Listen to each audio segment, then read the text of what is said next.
Assalamualaikum warahmatullahi wabarakatuh. Rasulullah Shallallahu Alaihi Wasallam Adalah nabi akhir zaman dan beliau adalah nabinya umat Islam. Di kesempatan kali ini kita akan mengisahkan kisah Nabi Muhammad Sallallahu Alaihi Wasallam pada saat beliau kecil. Nabi Muhammad Sallallahu Alaihi Wasallam lahir dari ibu bernama Aminah dan ayah bernama Abdullah. Pada saat Nabi lahir, Nabi disunat oleh kakeknya yaitu Abdul Muthalib seperti kebiasaan anak lainnya yang lahir di tempat itu. Nabi lahir dalam kondisi yatim. Disebutkan bahwa ayahnya Abdullah ketika berdagang ke negeri Syam, beliau mampir ke kota Madinah dalam keadaan sakit dan akhirnya meninggal dunia sehingga dikuburkan di kota Madinah. Ketika itu Nabi Shallallahu Alaihi Wasallam masih dalam kondisi janin di dalam rahim ibunya. Rasulullah Shallallahu Alaihi Wasallam lahir pada hari Senin. Ada silang pendapat mengenai bulan lahirnya beliau. Ini disebutkan oleh Ibnu Katsir dalam kitab Al-Bidayah wan Nihayah. Namun, kebanyakan ulama berpendapat Rasulullah lahir pada bulan Rabiul Awwal. Rasulullah bersabda, "Aku ini adalah pengkabulan dari doa kakekku Ibrahim alaihissalam. Dan aku adalah kabar gembira yang pernah disampaikan oleh Isa pada kaumnya. Dan aku adalah mimpi dari ibuku ketika beliau melahirkan dan keluar cahaya dari tubuhnya yang menerangi negeri Syam."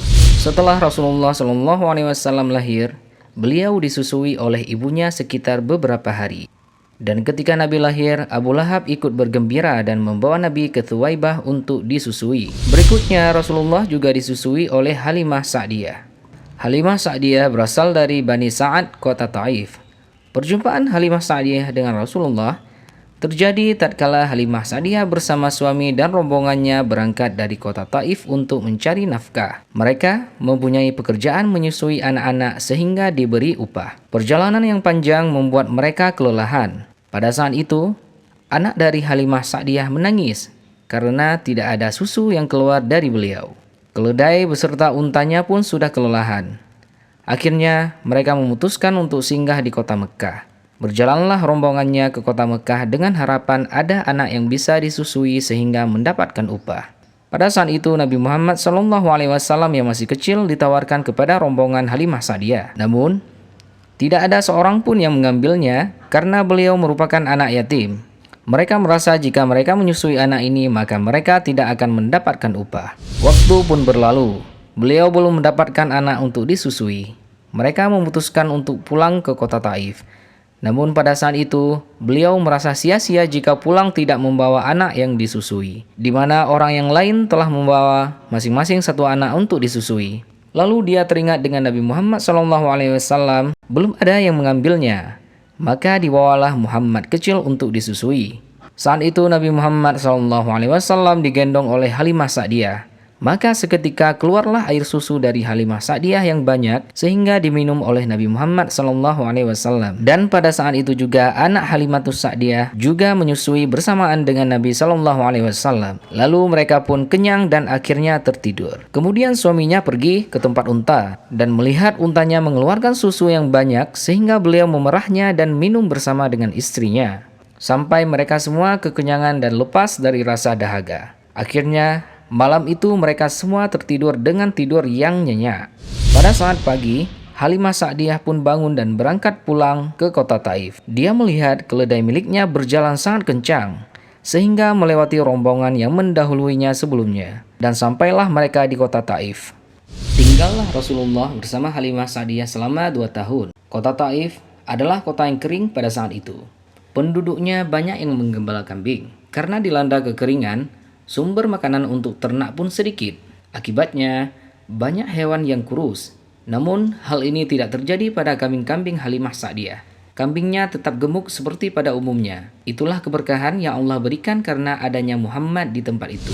Setelah berlalu 2 tahun, maka dikembalikanlah Nabi Muhammad SAW kepada Aminah. Saat itu mereka menuju kota Mekah dan bertemu dengan Aminah. Halimah Sa'diyah berharap Nabi Muhammad SAW tetap tinggal bersama mereka karena banyak sekali keberkahan yang terjadi pada saat Nabi Muhammad tinggal dengan mereka. Halimah Sa'diyah mencoba merayu ibunda Nabi agar Nabi Muhammad tinggal lagi bersamanya. Maka akhirnya ibunda Nabi mengizinkan Muhammad tinggal bersama Halimah. Tinggallah Nabi Muhammad SAW bersama Halimah sampai umur beliau 4 tahun. Saat itu terjadilah kejadian menakjubkan di mana Rasulullah dibersihkan dan dibelah dadanya oleh malaikat. Dalam riwayat yang sahih, Nabi dibelah dadanya sebanyak 2 kali, yaitu tatkala beliau usia 4 tahun dan tatkala Isra Mi'raj. Pada suatu waktu, Nabi SAW menggembala kambing bersama dengan saudara sepersusuannya. Hari itu mereka tidak membawa bekal. Nabi Muhammad SAW berkata kepada saudaranya, "Wahai saudaraku, pulanglah dan ambillah bekal di ibu kita." Berangkatlah saudaranya dan Nabi Muhammad tetap tinggal untuk menjaga kambing. Maka tiba-tiba datanglah 2 ekor burung putih dan mereka saling berbicara. "Itukah dia? Itukah dia?" tanya burung satunya. "Benar, itu dia." Lalu mereka menjadi malaikat mendekat dengan cepat dan menangkap Rasulullah dan membaringkannya. Mereka langsung membelah dada Rasul, mengeluarkan jantungnya, kemudian mereka membelah jantung tersebut dan mengeluarkan 2 gumpalan daging yang hitam. Maka salah satunya berkata, "Datangkanlah kepadaku air es." Kemudian ia membawanya dan membersihkan dada Rasulullah. Setelah itu yang satunya berkata, "Datangkanlah ketenangan." Maka diberikanlah ketenangan dan dimasukkan ke dalam dada Rasulullah. Mereka jahit dada Rasulullah dan diberikan tanda kenabian pada pundak bagian kiri. Kemudian para malaikat itu pergi.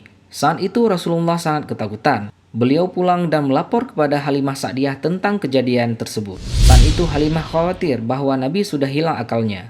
Kemudian beliau berkata, "Semoga Allah menjagamu." Halimah langsung menaikkan Rasulullah SAW ke atas tunggangannya dan beliau membawanya ke ibunya Aminah. Halimah ketakutan pada saat itu. Beliau langsung melaporkan kejadian itu kepada Aminah. Namun Aminah pada saat itu tidak ketakutan dan beliau mengatakan bahwa dulu aku juga pernah bermimpi saat melahirkan Muhammad ada cahaya yang keluar dari tubuhku yang menerangi negeri Syam. Kejadian ini yaitu berupa hadis yang diriwayatkan oleh Imam Ahmad dalam musnadnya. Waktu pun berlalu dan Rasulullah SAW berusia 6 tahun. Pada saat itu ibunya meninggal dunia. Beliau meninggal pada saat perjalanan pulang dari Madinah ke Mekah. Setelah ibunya meninggal, maka Rasulullah SAW tinggal bersama kakeknya, yaitu Abdul Muthalib. Abdul Muthalib sangat sayang kepada Nabi. Beliau sering mengajaknya bicara, bahkan sering tidur dengannya. Jika Abdul Muthalib makan, maka dia sering berkata, "Di mana cucuku? Aku ingin makan dengannya." Pernah Abdul Muthalib kehilangan untanya. Beliau menyuruh Rasulullah SAW untuk mencari unta itu. Biasanya setiap ada barang yang hilang, jika Nabi yang mencarikan, maka akan ditemukan. Maka pada saat itu Nabi SAW mencari unta itu dan Nabi belum kembali pulang. Sehingga membuat Abdul Muthalib khawatir dan beliau pergi ke Ka'bah dan berdoa kepada Allah agar mengembalikan Muhammad kepadanya. Rasulullah SAW bersabda, "Aku berhaji di zaman jahiliyah, tiba-tiba aku melihat ada seseorang sedang tawaf di depan Ka'bah dan dia sambil berdoa. Dia berkata, 'Ya Robku, kembalikanlah padaku Muhammad.' Siapa ini yang berdoa? Itu adalah Abdul Muthalib bin Hashim. Kemudian datanglah Muhammad bersama untanya. Abdul Muthalib langsung memeluknya dan berkata, 'Wahai cucuku, aku sungguh khawatir engkau tertimpa sesuatu. Demi Allah, setelah ini aku tidak akan menyuruhmu lagi. Engkau tidak boleh lagi meninggalkan aku selamanya.' Setelah 2 tahun bersama kakeknya, Abdul Muthalib meninggal dunia. Rasulullah diasuh oleh pamannya yaitu Abu Thalib. Abu Thalib menganggap Nabi SAW seperti anaknya sendiri. Beliau sangat sayang kepadanya. Rasulullah sering dibawa oleh Abu Thalib untuk berdagang, bahkan sampai ke negeri Syam. Abu Thalib bukanlah orang yang kaya. Beliau orang miskin. Oleh karena itu, Rasulullah SAW mencoba membantu beliau dengan menggembala kambing. Rasulullah menggembalakan kambing orang lain dan mengambil upah. Begitulah keseharian Rasulullah SAW bersama pamannya di saat beliau kecil. Sekian kisah dari Nabi Muhammad SAW pada kali ini. Assalamualaikum warahmatullahi wabarakatuh.